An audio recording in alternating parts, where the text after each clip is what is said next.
The film opens at a house party, where a group of teenagers sits around a table discussing ways to burn calories and stay fit. One of them pulls out her phone and shows an app she claims is extremely effective. The others become curious, and when another girl searches for it, she finds a different app with a similar name. Countdown. After reading the description, she discovers that the app supposedly predicts the exact moment of a person's death, down to the final second. And the worst part, once you accept it, there is no way to take it back. Everyone, except Courtney, wants to turn it into a drinking game, where the person with the least amount of time to live must drink everything on the table. Despite Courtney's hesitation, the others pressure her, until she reluctantly downloads the app and accepts the terms and conditions. Most of the group receives life expectancies ranging from 20 to 70 years. Courtney, however, is shocked. She sees that she only has 3 hours left to live. The group laughs it off and refuses to take it seriously. According to their game rules, they force Courtney to drink more beer while joking about her fate. Soon after, Courtney's boyfriend Evan arrives and helps her finish the drinks. He becomes heavily intoxicated, but still insists on driving home. After the party ends, Courtney decides not to ride with him. She chooses to walk home alone instead. While walking, she receives a strange message from the app, stating that she has violated the user agreement. She then notices a shadowy figure following her, which makes her quicken her pace. Suddenly, the app sends another notification, saying she has less than 2 minutes left to live. Terrified, Courtney switches off her phone and rushes into her house. She goes straight to the bathroom to calm herself, but things become even more disturbing. She hears the shower curtain move.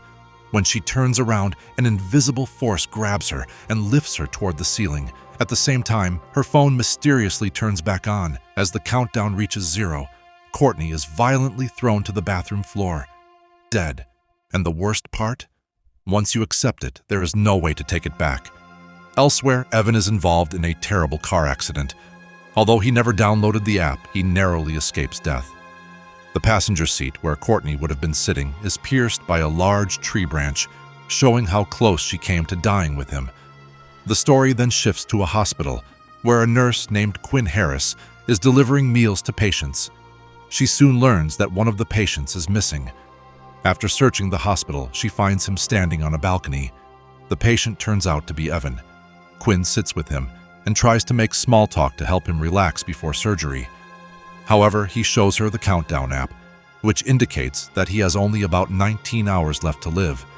He tells her about the app and his girlfriend, explaining that he believes the app predicted her death. Evan is convinced that he will also die at the predicted time, which happens to coincide with his surgery. Quinn, however, does not believe in the app and reassures him that everything will be fine. On her way back, Quinn runs into a senior nurse named Amy, who asks her to follow her. Moments later, the hospital staff surprises Quinn with a cake, congratulating her on officially becoming a registered nurse. Later that evening, Quinn receives a notification on her phone. It turns out to be an advertisement for the Countdown app. Out of curiosity, she downloads it and agrees to the terms and conditions. The app informs her that she only has 2 days left to live. Quinn dismisses it as a joke. As she enters the elevator to leave, a senior doctor named Sullivan attempts to flirt with her, but Quinn quickly shuts him down and walks away. That night, Quinn struggles to complete her nursing paperwork and calls a friend for help.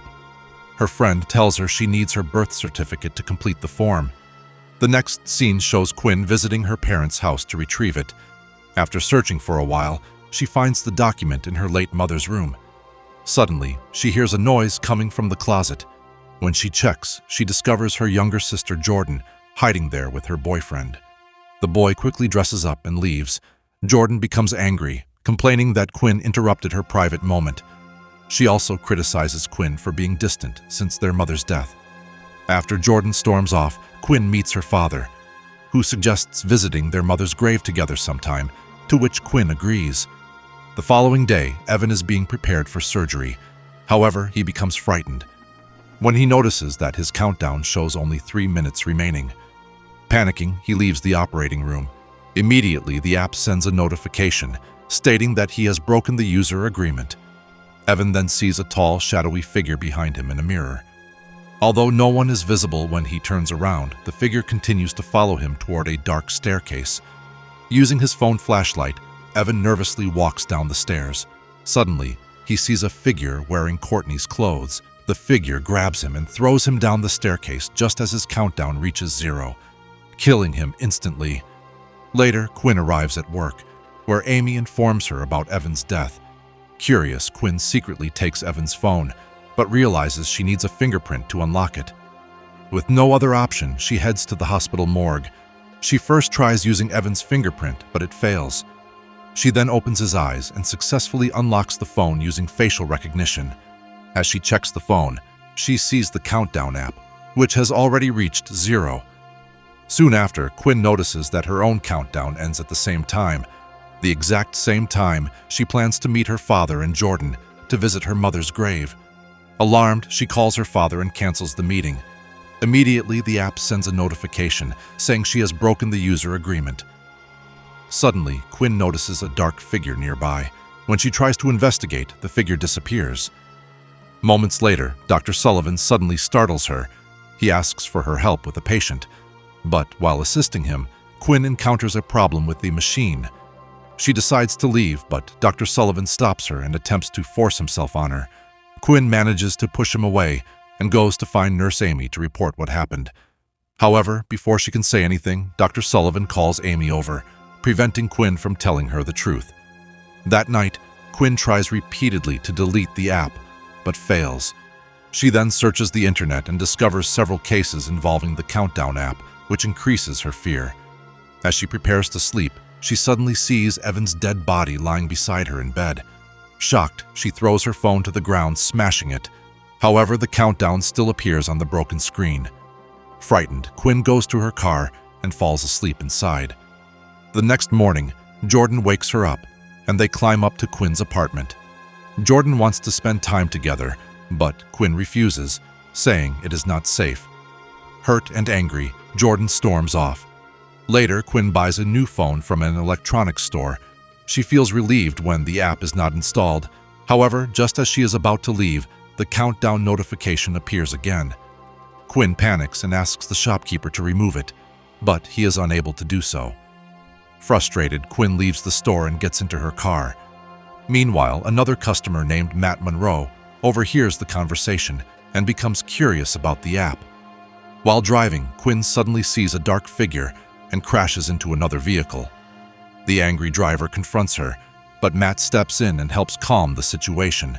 Matt then reveals that he is also affected by the Countdown app. In the next scene, Matt and Quinn are seen in a bar, talking about the app.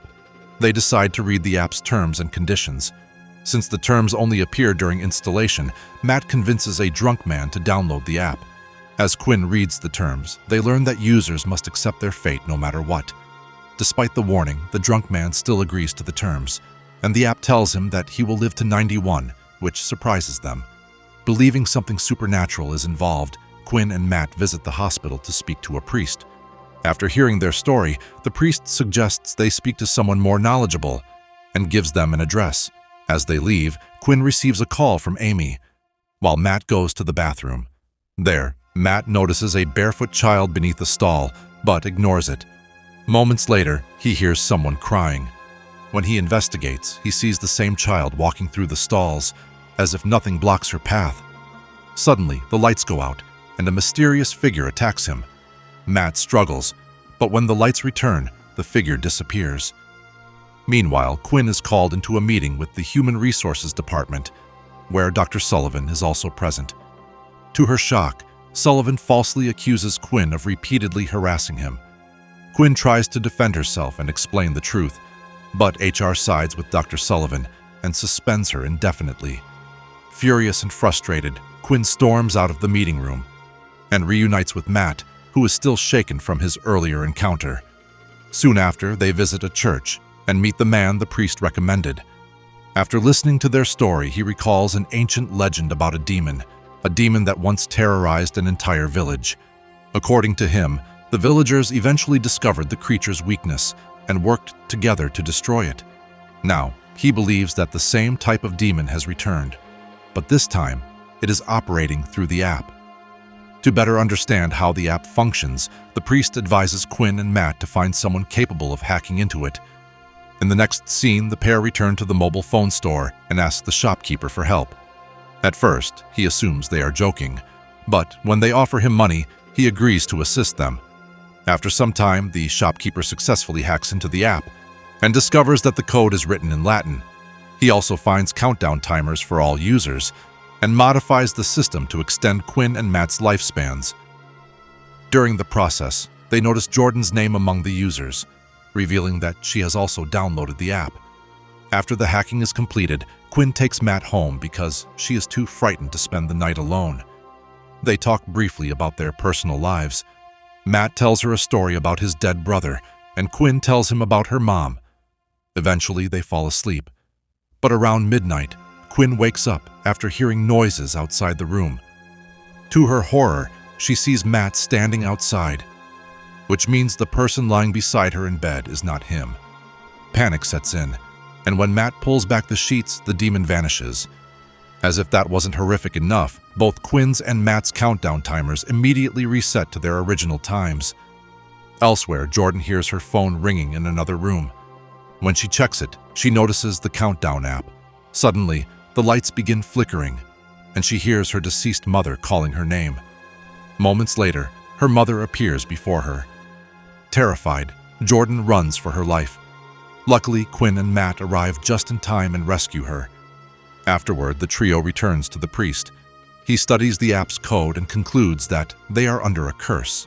He explains that the only way to break it is for someone with the app to either die before their countdown ends, or survive past the predicted time, which means the only way out is to outplay death itself.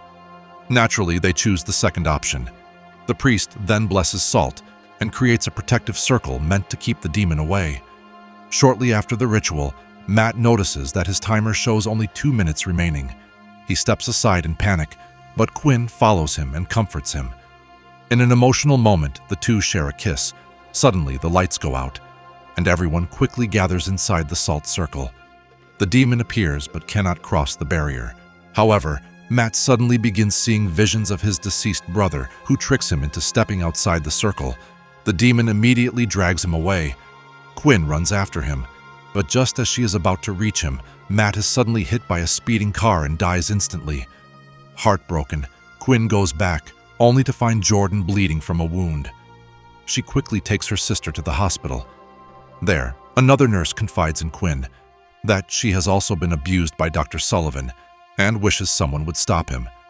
The assault is the least of Quinn's worries right now, but somehow this gives her an idea. Since Sullivan also has the countdown app, she decides to kill him before his timer ends, hoping that doing so will break the curse. Later, Quinn lures Sullivan into a closed section of the hospital. Once he follows her, she attempts to inject him with a large dose of morphine. However, Jordan suddenly appears looking for Quinn. At that moment, the demon intervenes and drags Sullivan away, preventing Quinn from killing him prematurely. Meanwhile, Jordan checks her phone and realizes she has only 2 minutes left to live. The demon begins chasing her as time runs out. Quinn confronts the demon with a syringe pressed against her own arm. The demon transforms into her dead mother in an attempt to manipulate her, but Quinn remains determined. Just before her countdown ends, Quinn injects herself with the morphine, dying before her timer reaches 0. Because she dies early, the curse is broken, and the demon disappears. Jordan rushes to Quinn's body and notices a drug name written on Quinn's arm, along with a syringe and medication bottle nearby. Without hesitation, Jordan injects Quinn with the antidote, successfully reviving her. Sometime later, Quinn, Jordan, and their father visit their mother's grave together.